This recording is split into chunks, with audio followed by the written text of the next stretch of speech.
Tottenham Hotspur then made it 3 wins out of 4 under Thomas Frank with a comfortable 3-0 victory over West Ham. Janusz Michallik with me to reflect on what was in the end a very comfortable win for Tottenham Hotspur. First half was a proper contest. Romero scored, that got disallowed. We'll talk about that a little bit later on. Interesting comments from James Maddison. But really it was the start of the second half that defined the whole game. Sarr would score early on. Souček then got a red card. I don't think anyone could argue against that. And then, of course, we saw Bergvall and then Van der Ven adding to Spurs' tally, and that game was over. It was an empty stadium that greeted the full-time whistle for West Ham. We'll talk about their problems and where on earth Graham Potter goes there later on. But let's start off with Spurs, Janusz, shall we?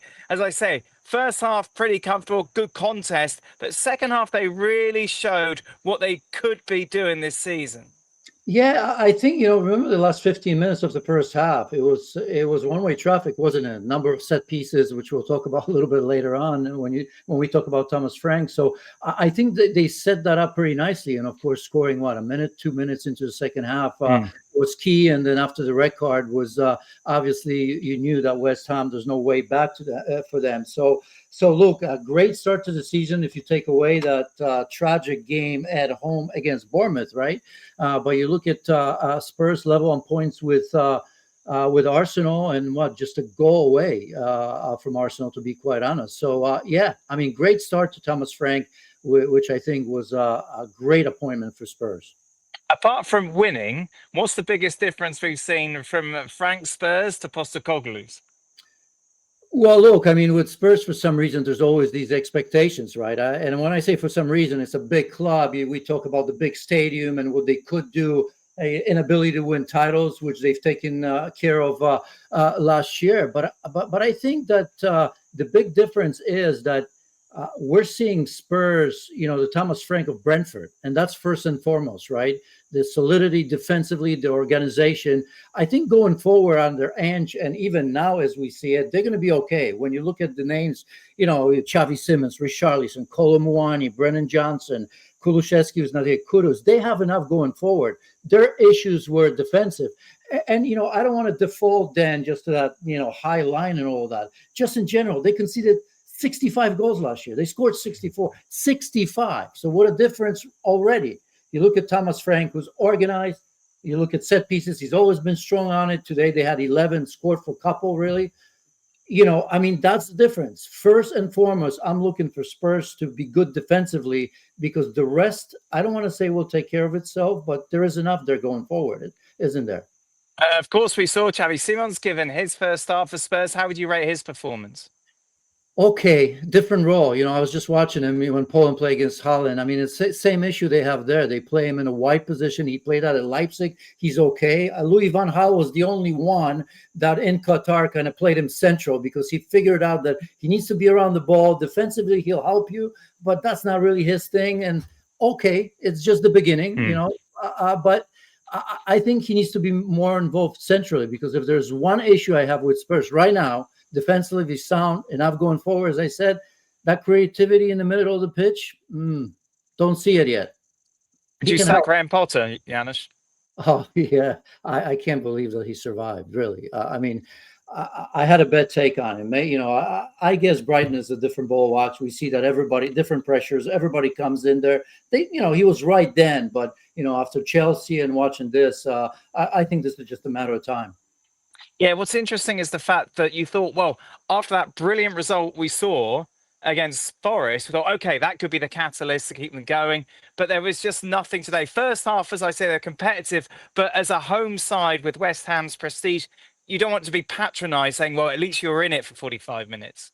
Yeah, brilliant against Forest, but now we know what happened at Forest, right? Why the change of managers, and we saw Forest today against Arsenal, and they had absolutely nothing, zero, right? With Ange, who supposedly is I'm not putting this on him; it's just his first game, but yeah, I thought that maybe that Forest game would have been a catalyst, but when you look deeper, aside from a couple of players, there really isn't quality in the squad, so this is going to be very, very difficult for them. And I don't see how Graham Potter survives. How long till Nuno takes over? There you go. The carousel begins. Let's talk about refereeing decisions, which of course have dominated some of these conversations the opening few weeks of the Premier League. Romero scoring what looked like a perfectly good goal. The referee within the play called it off, wasn't sent to the monitor to review his decision. And the more and more you see this, James Maddison, in fact, getting involved as well. This is what he tweeted. Honestly, the referees and VAR have had an absolute shocker of a start to the season. If that goal is disallowed for a foul, you'll never, ever see a corner be taken without referees blowing for something ever again. It just looked like a bit of a dominoes effect, which started with the West Ham goalkeeper, Janusz. Yeah, it did. I mean, look, the bottom line is the football knowledge of people running VAR is nil in England in the Premier League. It really is. I mean, there's absolutely zero feel for the game, and that's unacceptable. I mean, Howard Webb apologizing for the upteen time and suspending people tomorrow, right? I mean, I can't explain it. As we've seen, there are 11 corners, I think, that they have. Obviously, there's going to be traffic. I mean, if there's one time and one place to actually send the referee back to the monitor, this is it, because so much chaos and traffic. I mean, there's so much happening over there. Goalkeeper and Fernandez pushing Van de Ven into Walker Peters and all of that, and the hold on Van de Ven, both arms. There's that one look before all this developed when Van de Ven was still past the post making his run. There was a little bit of a push, which I bet you VAR didn't recognize at the time as the foul. If there's something that we're going to see tomorrow, because they're going to try to protect each other in some way, that may be it. Although, I've seen it very, very quickly. I think this is just criminal. It happens over and over and over again. And it's the referee needs help in situations like this. Let him go look at it. I promise you he would have looked at it and let it go. Two-chat red card, though, spot on. Yeah, I mean, Suchek knew it, right? I mean, it's one of those that, goes for that tackle, starts showing. Yeah, it doesn't really matter how much contact, when you're talking about putting somebody in danger. Yeah, you put that next to that sort of a call. So no problems there. Meanwhile, of course, Spurs have got Villarreal in the Champions League coming up midweek as we focus on what's going to happen in Europe. You'd fancy Spurs to do all right, not only in that tie, but certainly to get through to the knockout stages, wouldn't you? I do, because it's a different team. It's a better team in terms of depth. I've already mentioned that they have a much, much better manager when it comes to this. Look, they won the Europa League against Manchester United. In the Super Cup, they were leading against PSG to lose in penalties, right? I mean, it was 85th minute and stoppage time equalizer from Gonzalo Ramos. So they ran him close. This edition is just as forgiving as the Champions League from before. I mean, just look at PSG finishing 15th, right? And I'm looking here, look, Villarreal at home, Bodo Glimt away, that's that plastic pitch. Monaco, that's a nice trip, but they can get some points there. Copenhagen at home, so that's much better because away, Tom, it's not easy. PSG away, so that's a tough one. Slavia Prague, Dortmund, and Frankfurt. I think they can get, what is it, top 24? They should be able, they're talented They could enough. get top 8, Janusz, from that. You look at those teams and you think that they're going to be favourites going into most of those ties. It's still Spurs. Let's not get too crazy. Let's not get too crazy, right? I mean, they're second in the Premier League right now. Those expectations are going to go higher right now. Juggling all of this, they're still in the League Cup, right? West Ham aren't, obviously. So let's take it easy. But I mean, it's not impossible. It's not impossible that they could make top 8. Where did you have Spurs finishing at the start of the season? I think I didn't have him anywhere near top 4. Right. I think I don't remember, but I would have said 8th, 9th, somewhere in there. Would you change your mind now? No, not yet. I need to see more. Stubborn.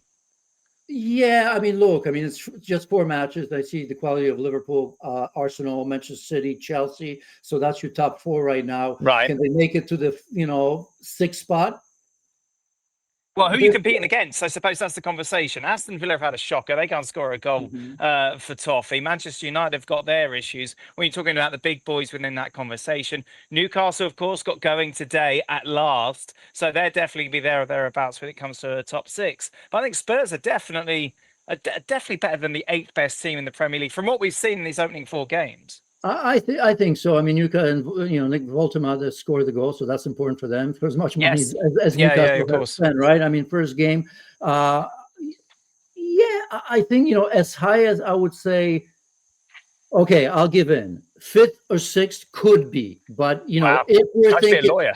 if we're talking about top four making it, we know Yeah. 5 teams made it this year. I don't think so. I think it's too early.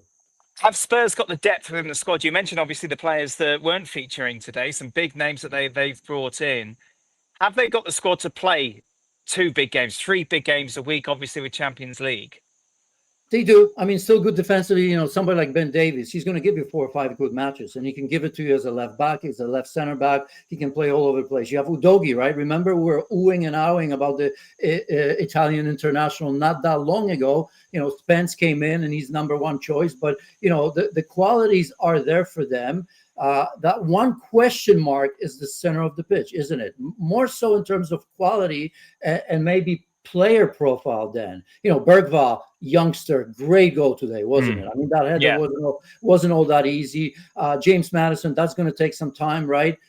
But I think, Bentancur and Palinha, much of muchness, I want to say. So is there that creative player that can get the guys in the front going? Because there's so many, right? They're 2-3 deep in every position going forward. But in the center of the pitch, I have some question marks there.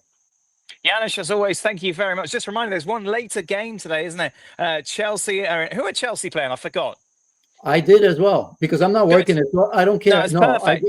Great research by both. Chelsea are definitely playing a Premier League game, and it's very big and important. And we'll be focusing all of our attention on that. Is it something with B? Brentford away. I'm going to go for Brentford there you away. go. I know Cucurella's on the bench because he's on my Premier League side, in my fantasy side. That's how I put that all together. Janusz, thank you very much. Just a reminder as well, Atletico Madrid in action at 3 o'clock on ESPN Plus. They're taking on at Villarreal, and then of course ESPN FC live with you after that game to reflect on all the big talking points, including a good win for Real Madrid again. Kylian Mbappe really found his feet, hasn't he, at the start this season. But for now, Janusz, thank you very much. Enjoy Chelsea playing whoever they're playing.